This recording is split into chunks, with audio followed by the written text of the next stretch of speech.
कांग्रेसको संस्थापन इतर पक्षलाई साझा उम्मेदवार चयन गर्न सकस। आकांक्षी धेरै भएपछि समस्या 57 जिल्लामा सम्पन्न ओडा अधिवेशनको छानबिन गर्नुपर्ने वरिष्ठ नेता पौडेल पक्षको माग। मुलुकमा उत्पादित विद्युत खेर जाने सम्भावना, ऊर्जा व्यापार सम्बन्धी ठोस रणनीति तय गर्न विज्ञहरूको सुझाव। नेपालमा कोरोनाबाट मृत्यु हुनेको संख्या 11,000 नाघ्यो। 24 घण्टामा 1,511 जना नयाँ संक्रमित थपिए।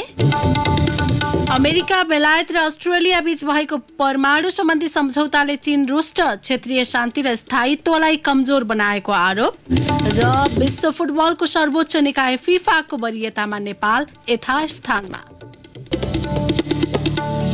नमस्कार, कान्तिपुर डायरीका साथमा सूरज र इन्द्रलक्ष्मी। समाचार अब विस्तारमा। नेपाली कांग्रेसको आसन्न 14औं महाधिवेशन अन्तर्गत ओडा तहको अधिवेशन सुरु हुन एक दिन अघि संस्थापन इतर पक्षले पार्टीलाई एक धिक्का बनाएर अघि बढाउन साझा उम्मेदवारको घोषणा गर्ने प्रतिबद्धता जनाएको थियो। समूहमा सभापतिको आकांक्षी धेरै रहँदै गर्दा वरिष्ठ नेता रामचन्द्र पौडेलले सबैको प्रतिनिधित्व गर्दै गरेको घोषणाको कार्यान्वयन हुने छाँटकाँट भने देखिएको छैन। एक रिपोर्ट। एउटा हामी सन्देश के दिन चाहन्छौँ भने हामी यो पार्टीभित्र जो सुधारको पक्षमा छौँ, पार्टीलाई चाहिँ एउटा जनताको भरोसाको केन्द्र, एउटा लोकतान्त्रिक साकार, लोकतन्त्र साकार गर्ने पार्टीको रूपमा उपस्थित के अरे जो हामीले पार्टीलाई अगाडि बढाउन चाहेका छौँ, त्यो विचार मिल्नेहरू हामी भोलिको निर्वाचनमा हामी एउटै सभापतिको उम्मेदवार दिएर हामीले चाहिँ एउटा राम्रो चाहिँ एउटा नेतृत्व गर्ने प्यानल दिएर हामी अगाडि बढ्छौँ भनेर आज हामी देशभरिका साथीहरूलाई आश्वस्त गर्न चाहन्छौँ। ओडा तहको अधिवेशन सुरु हुनु एक दिन अघि मात्रै भदौ 17 गते आसन्न 14औं महाधिवेशनमा आफ्नो पक्षबाट केन्द्रीय सभापतिका लागि साझा उम्मेदवारमा सहमति जुटाउने घोषणा कांग्रेस वरिष्ठ नेता रामचन्द्र पौडेलले गरेका थिए। तर सो पक्षले अहिलेसम्म साझा उम्मेदवारको टुङ्गो लगाउन सकेको देखिँदैन। ओडा अधिवेशनलाई सहमति र सहकार्यमा सम्पन्न गर्न कार्यकर्तालाई एकजुट हुन आग्रह गरेको संस्थापन इतर पक्षलाई साझा उम्मेदवार चयन गर्न भनी सकस परेको छ। सो पक्षबाट वरिष्ठ नेता पौडेल, महामन्त्री शशाङ्क कोइराला, नेता प्रकाश मान सिंह, शेखर कोइराला आकांक्षी देखिएपछि साझा उम्मेदवार बनाउन गाह्रो भएको देखिन्छ। कांग्रेसका केन्द्रीय सदस्य दीपक गिरी अहिलेको आवश्यकता अनुरूप नेतृत्व आउने गरी उम्मेदवार चयन हुनुपर्ने बताउँछन्। सबभन्दा मूल कुरो के हुन्छ भने अहिलेको प्रेसिडेन्ट महामन्त्री भएको कारण, महामानव बिपी कोइरालाको छोराको भएको कारणले उहाँसँग कुरा मिल्छ, उहाँको लिडरसिपमा सबै हटाउँछन् भने त्यो पनि राम्रो कुरा हो। मेरो भनाइ अहिले त्यो टाइममा बस्छन् तर युनिटी कुरो आइरहेको छैन। सकेसम्म चाहिँ हामी लास्टिङमा हामी मिल्छौँ भन्ने जुन भावना छ नि, त्यो भावनाको कार्यान्वयन हुनु पर्यो के। वर्तमान सभापति शेरबहादुर देउबा आफै उम्मेदवार बन्ने निश्चित प्राय देखिएको छ। त्यस्तै उपसभापति विमलेन्द्र निधि, नेता कल्याण गुरुङले भावी नेतृत्वको लागि उम्मेदवारी घोषणा गरिसकेका छन्। तर संस्थापन इतर पक्षमा भने सभापतिको आकांक्षी बढी भएकाले साझा उम्मेदवारका लागि ठोस परामर्श हुन सकेको छैन। साझा उम्मेदवारमा सहमति जुटाउन पहल गरिरहेका नेता बलबहादुर केसी उमेर भन्दा पार्टीमा दिएको योगदानको मूल्याङ्कन गरी साझा उम्मेदवार तोक्नुपर्ने बताउँछन्। सहमतिका आधारमा दिने हो नि। यहाँ दाइ भाइको कुरा, युवा पुस्ता र पुरानो पुस्ता, यी सबै कुरा कांग्रेसलाई असहमतिमा पुर्याउने एउटा बाटो हो। तर यो आवश्यकता अनुसार चाहिँ हामीले निर्णय गर्नुपर्छ। पार्टीभित्रको अनेक गुट मिलाएर एउटा उम्मेदवार बनाउन सहज नहुने ठानिएको छ। यो अवस्थामा संस्थापन इतर पक्षबाट साझा उम्मेदवार नै बन्न नसक्ने कांग्रेसको राजनीतिलाई नजिकबाट नियालिरहेकाहरूले बताउँछन्। विश्लेषक पुरञ्जन आचार्य भन्छन्, साझा उम्मेदवार नबन्ने करिब म चाहिँ बुझ्दछु।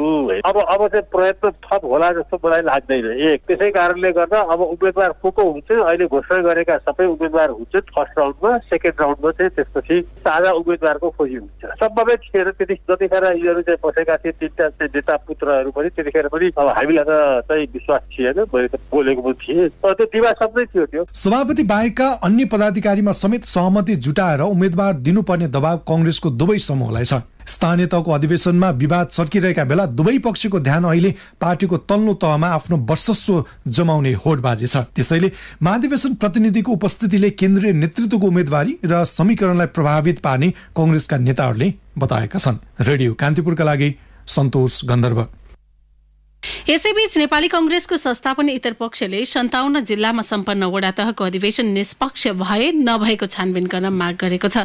वरिष्ठ नेता रामचन्द्र पौडेल सहितका नेताहरूको टोलीले केन्द्रीय निर्वाचन समितिका पदाधिकारीलाई भेटेर अधिकांश जिल्लामा वडा अधिवेशन सम्पन्न गर्ने क्रममा संस्थापन पक्षले आफू खुसी निर्णय गरेको भन्दै छानबिनको माग गरेको हो। वरिष्ठ नेता पौडेलले 2/3 बहिष्कार गरेको अवस्थामा भदौ 25 गते डडेलधुरामा वडा अधिवेशन सम्पन्न भएको भन्दै त्यसको निष्पक्ष छानबिन गर्न माग गर्नुभयो। विभिन्न जिल्लामा वडा अधिवेशनमा संस्थापन पक्षले आफू खुसी नेतृत्व चयन गर्ने गरेको गुनासो आएपछि छानबिनको माग गरिएको नेता पौडेलको भनाइ छ।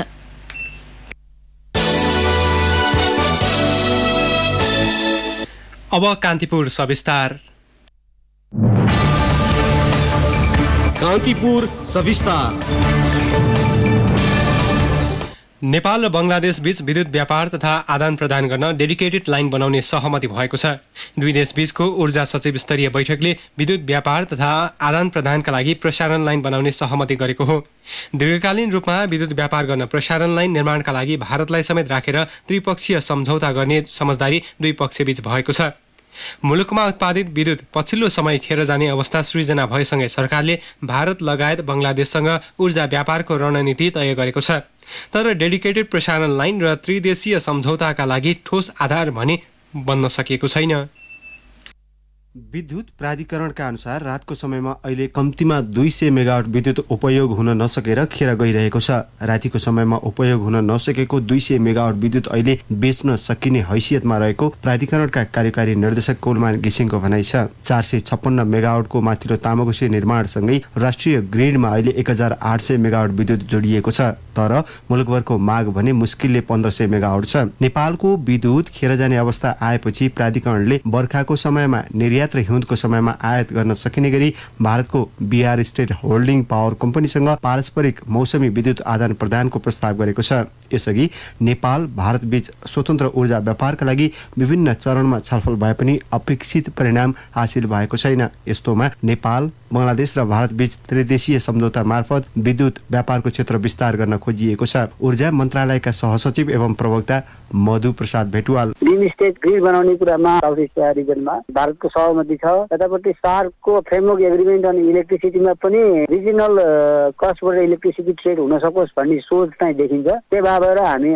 आशावादी छौँ कि भारतले पनि पूर्ण सहयोग गर्छ। बंगलादेशसम्मको पहुँचको लागि हामीले बङ्गलोरमा भएको 7औं बैठकमा पनि कुरा गरेका थियौँ। 8औंमा पनि हामीले काठमाडौँमै भर्चुअली गरेका थियौँ। सँगसँगै बंगलादेश र नेपालको बीचमा भएको द्विदेशीय संयन्त्रमा पनि इन्डियालाई चाहिँ विश्वासमा लिएर गर्ने कुरा गरेका छौँ। र भारतको सहयोग नभइकन त सम्भवै छैन। किनभने उसैको भूमि क्रस गरेर हामीले बिजुली उता लाने हो हैन। नेपालसँग अल्पकालीन र दीर्घकालीन सहकार्यको प्रस्ताव गरेको बंगलादेशले सुनकोशी 3 र खिम्ती सेवालयमा संयुक्त लगानीको प्रस्ताव समेत गरेको छ। तर नेपालमा उत्पादित विद्युतलाई भारतीय बाटो प्रयोग गरेर कसरी आफ्नो मुलुकसम्म पुर्याउने भन्नेमा मुख्य चुनौती छ। बंगलादेशको उच्चस्तरीय टोली आगामी 2 महिनापछि नेपाल आउने तयारीमा समेत छ। भारतले आफ्नो पूर्वाधार प्रयोग गरी छिमेकी देशमा ऊर्जा व्यापार गर्ने प्रावधान ल्याएको छ। सँगै दक्षिण एसियाली क्षेत्रमा बेमस्टेक ग्रिड बनाउने सहमति पनि भएको छ। भारतको आन्तरिक बजारसँगै बंगलादेशसम्म बिजुली पुर्याउनका लागि त्रिदेशीय सम्झौता आवश्यक रहेको र त्यसका लागि उच्च स्तरीय पहल भइरहेको ऊर्जाका अधिकारीहरू बताउँछन्। तर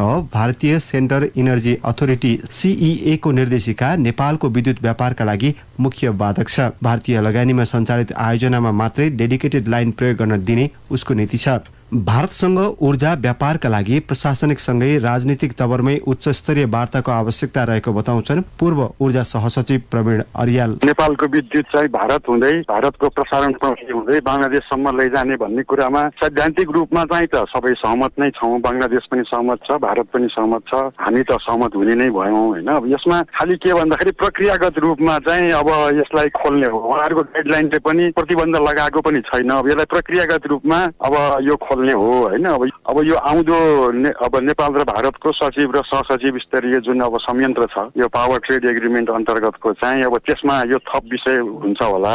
मुलुकमा थप 300 मेगावाट बराबरको विद्युत उत्पादनको अन्तिम तयारीमा रहेको स्वतन्त्र ऊर्जा उत्पादकहरूको संस्था इप्यानले जनाएको छ। भारतबाट हिउँदमा विद्युत आयात गरिरहेको नेपालले बर्खामा बेच्न भने सकेको छैन। औद्योगिक कल कारखानाबाट पनि माग बढ्न सकेको छैन। नेपालमा उत्पादित बिजुलीको मुख्य बजार भारत र बङ्गलादेश नै हो। कतिपयले भारतसँग सरकारी र उच्च राजनीतिक तहमा सहमति नभएसम्म नेपालको ऊर्जा निर्यात हुन नसक्ने बताउँदै आएका छन्। नेपालमा उत्पादित विद्युत आन्तरिक खपत पनि नहुने, निर्यातका लागि ठोस वातावरण पनि बन्न नसक्ने हो भने निजी क्षेत्रको अर्बौं रुपियाँ लगानी डुब्न सक्ने इप्यानका अध्यक्ष कृष्ण आचार्यले बताए। नेपालमा गएर चाहिँ निजी क्षेत्रको जति पनि बिजुली उत्पादन हुन्छ त्यसको बायर भनेको एउटा सिंगल एनईए मात्रै छ र हामीले बेच्ने एनईएलाई मात्रै हो। अब एनईएले यो चाहिँ भारत पठाउने अथवा चाहिँ निजी कम्पनीलाई पनि एक्सपोर्ट गर्ने कम्पनीलाई पनि दिने, स्वीकृति दिने, निजी क्षेत्रलाई पनि यसमा समावेश गर्नु पर्यो र भारत र बङ्गलादेशसितको सरकारी निकायबाट हुने निर्णय सँगसँगै व्यावसायिक हिसाबले पनि अगाडि बढाउनु पर्ने अवस्था छ। नेपाल र बङ्गलादेशले 2075 साउनमा व्यापारिक रूपमा विद्युत खरिद तथा कारोबार गर्ने समझदारी पत्रमा हस्ताक्षर गरिसकेका छन्। तर भारतसँग त्रिपक्षीय सहमति नभएसम्म त्यो समझदारी कार्यान्वयन हुने अवस्था छैन। यो विषयमा भारतले अझै ग्रीन सिग्नल दिइसकेको छैन। आन्तरिक खपत पनि नहुने तथा भारत र बङ्गलादेशको बजार पनि तत्कालै नपाउने अवस्थाका बीचमा ऊर्जा व्यापारबाट समृद्धिको चाहना ओझेलमा पर्ने चिन्ता बढेको छ। रेडियो कान्तिपुरका लागि अनिल परियार। कान्तिपुर सविस्तार।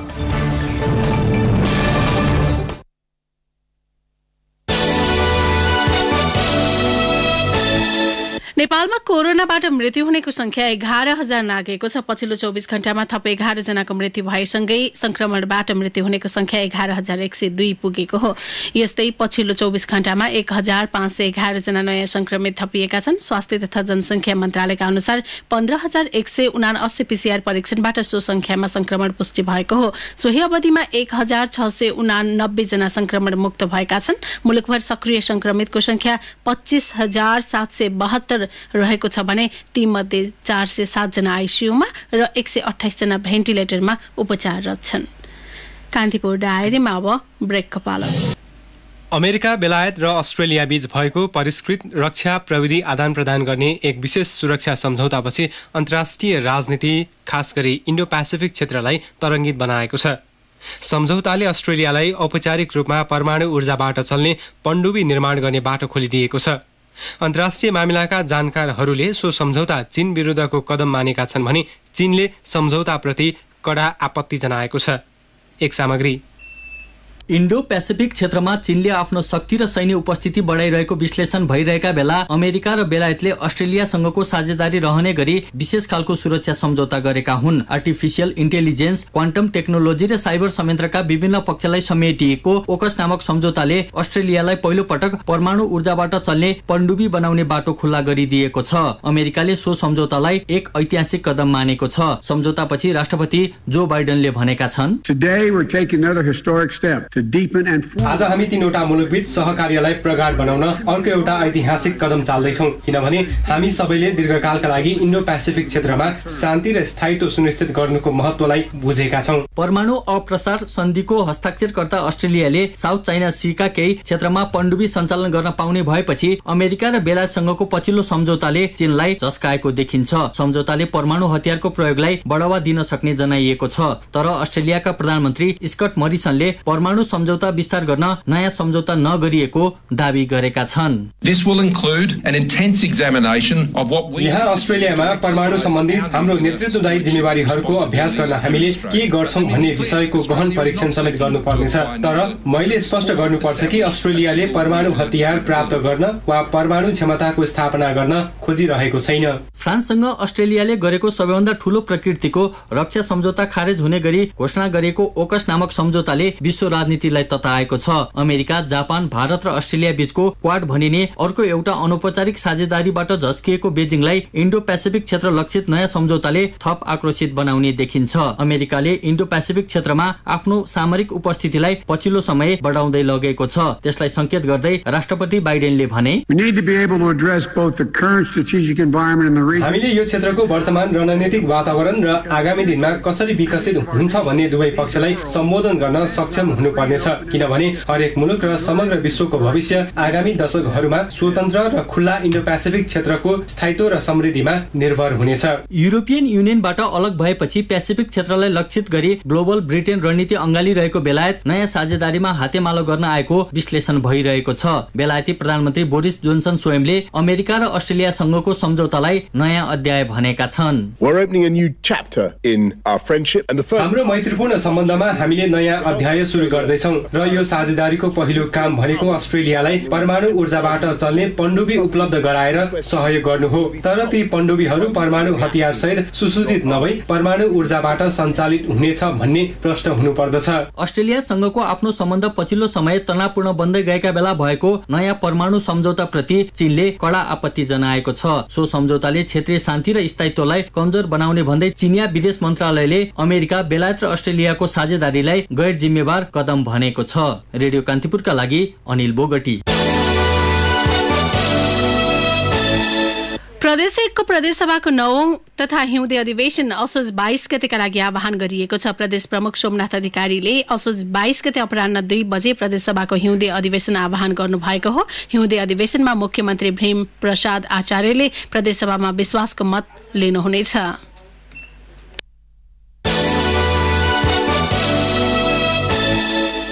पर्यटन व्यवसायीले कोभिड विरुद्धको खोप पर्याप्त रूपमा लगाइसकेको अवस्थामा पनि विभिन्न देशले नेपाललाई अझै पनि ट्राभल एडभाइजरीमा रेड जोनमा राखिएकाले त्यसलाई हटाउन पहल गर्न सरकारसँग माग गरेका छन्। पर्यटन सम्बन्ध 14वटा छाता संस्थाका प्रतिनिधिहरूले कोभिड-19 को महामारीले पर्यटन क्षेत्र अस्तव्यस्त भए पनि पर्यटन मन्त्रालयले व्यवस्था गरेको भन्दै आक्रोश व्यक्त गरेका छन्। उनीहरूले आफूहरूको माग तत्काल सम्बोधन नगरे विरोधमा उत्रिने समेत बताएका छन्। पर्यटन व्यवसायीहरूले कोभिड विरुद्धको खोप लगाइसकेका पर्यटकलाई क्वारेन्टाइनमा नराखी अन अराइभल भिजा दिनुपर्ने माग समेत राख्दै आएका छन्।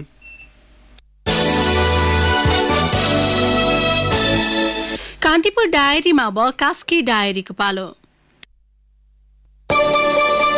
कास्की डायरीमा प्रतीक्षा काफ्लेको नमस्कार। गण्डकी प्रदेश सभा अन्तर्गतको सार्वजनिक लेखा समिति र विधायन समितिले नयाँ नेतृत्व पाएको छ। लेखा समितिको सभापतिमा प्रमुख प्रतिपक्षी दल नेकपा एमालेका सांसद रोशन बहादुर गा मगर र विधायन समितिको सभापतिमा कांग्रेसका विष्णुप्रसाद लामिछानेलाई जिम्मेवारी दिएको छ। गण्डकी प्रदेश सरकारले साना दलमाथि लगाएको थ्रेसहोल्ड हटाउने ऐन नै संशोधन गर्ने भएको छ। थ्रेसहोल्ड हटाएर साना दललाई गाडी सुविधा दिने भएको छ। भदौ 29 को प्रदेश सभा बैठकमा कानून सञ्चार तथा प्रदेश सभा मामिला मन्त्री बिन्दु कुमार थापाले प्रदेश सभाका पदाधिकारी तथा सदस्यको पारिश्रमिक र सुविधा सम्बन्धी ऐन 2074 लाई संशोधन गर्न बनेको विधेयक टेबुल गरेका छन्। आर्थिक वर्ष 2078-79 को बजेटमा समावेश नभएका 5वटा बहुवर्षीय योजनालाई गण्डकी सरकारले बजेट सुनिश्चित गरेको छ। चौतर्फी विरोधपछि सरकारले सो योजनाको बजेट सुनिश्चित गरेको हो। यसअघिको सरकारले थालेका 14वटा बहुवर्षीय योजना मध्ये 9वटालाई मात्र कृष्णचन्द्र नेपाली नेतृत्व सरकारले समेटेको थियो। प्रतिपक्ष दल नेकपा एमालेको चर्को विरोधपछि थप 5 योजना पनि समेटिएका हुन्। गण्डकी प्रदेश सरकारले प्रदेशको स्वतन्त्र पत्रकारिताको अधिकार कटौती गर्ने गरी कानून बनाउने तयारी गरेको छ। मंगलबार प्रदेश सभामा प्रस्तुत गरिएको आम सञ्चार सम्बन्धी विधेयकमा सञ्चार माध्यमलाई अनुगमन र नियमन गर्ने नाममा पत्रकारलाई जेल हाल्ने र नगद जरिवाना गर्ने व्यवस्था गरिएको छ। प्रदेश सरकारको कानून मन्त्रालय अन्तर्गतको सचिवलाई पत्रकारमाथि कारबाही गर्ने अधिकार दिने गरी विधेयक ल्याएको छ। यो कानून पारित भए सरकारले पत्रकार वा सञ्चार माध्यमलाई 5,000 देखि 25,000 रुपियाँसम्म जरिवाना गराउन सक्ने छ। हवस् त कास्की डायरी आजलाई यति नै। प्रतीक्षा काफ्ले बिदा हुन्छु। नमस्कार। कान्तिपुर डायरीमा पुनः ब्रेकको पालो। कान्तिपुर डायरीमा अब आर्थिक समाचार। अर्थमन्त्री जनार्दन शर्माले कर्मचारी सञ्चय कोषले लगानी योग्य परियोजना उत्पादनमूलक क्षेत्रमा केन्द्रित गर्नुपर्ने बताउनु भएको छ। कोषको 60औं वार्षिक उत्सव समारोहलाई भर्चुअल रूपमा उद्घाटन गर्दै मन्त्री शर्माले सञ्चयकर्ताको पैसालाई कोषले उत्पादनमूलक क्षेत्रमा लगाउनुपर्ने बताउनु भएको हो। उत्पादन क्षेत्रमा गरिएको लगानीले रोजगारी सृजना गर्ने र व्यापार घाटा कम गर्न सहयोग पुग्ने उहाँको भनाइ छ। मन्त्री शर्माले सञ्चयकर्ताको बोनस रकमलाई समेत उत्पादनमूलक क्षेत्रमा लगानी गर्ने व्यवस्था मिलाएर लाभको दायरा विस्तार गर्नुपर्नेमा जोड दिनुभयो।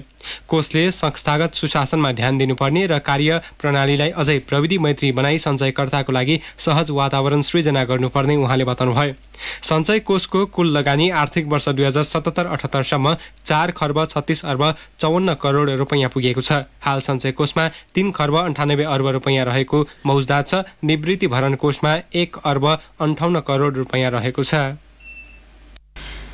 कारोबारको अन्तिम दिन आज धितोपत्र बजार उच्च अङ्कले ओह्रालो लागेको छ। शेयर कारोबार मापक नेप्से परिसूचक आज 76.65 अङ्कले घटेर 2812.38 बिन्दुमा पुगेको छ। दिनभर उतार चढाव पूर्ण रहेको शेयर बजार अघिल्लो दिनको तुलनामा 2.65% घटेको हो। नेप्सेमा आज कुल 229 कम्पनीका 1,13,807 कारोबारबाट 1,64,68,508 किता शेयर किनबेच भए।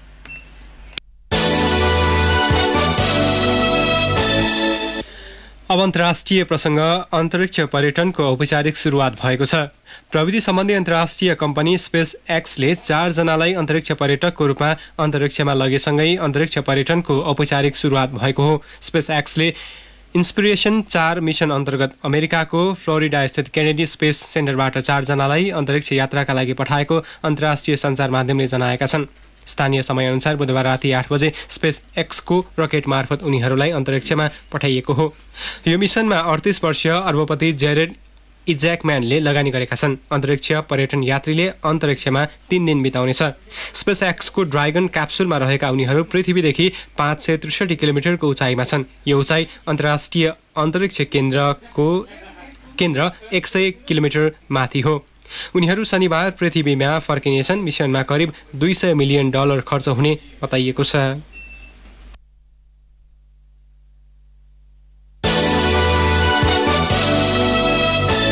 अब खेल समाचार। विश्व फुटबलको सर्वोच्च निकाय फिफाको वरियतामा नेपाल यथास्थानमा रहेको छ। फिफाले आज सार्वजनिक गरेको नयाँ वरियतामा नेपाल 168औं स्थानमा छ। नेपाल दक्षिण एसियाली राष्ट्रको वरियतामा तेस्रो स्थानमा छ। नेपाल भन्दा अघि भारत र मालदिप्स रहेका छन्। भारत 107औं स्थानमा छ भने मालदिप्स 158औं स्थानमा रहेको छ। यस्तै बंगलादेश 189औं, भुटान 187औं, पाकिस्तान 198औं र श्रीलङ्का 205औं स्थानमा रहेका छन्। नयाँ वरियताको शीर्ष स्थानमा बेल्जियम यथावत रहेको छ। यस्तै ब्राजिल दोस्रो, तेस्रोमा इङ्ल्यान्ड, चौथोमा फ्रान्स र 5औं स्थानमा इटली रहेको छ। अवस्था प्रसङ्गसँगै कान्तिपुर डायरीको यो बुलेटिन यही सकिन्छ। सूरज र इन्द्रलक्ष्मी बिदा हुन्छौं। नमस्कार।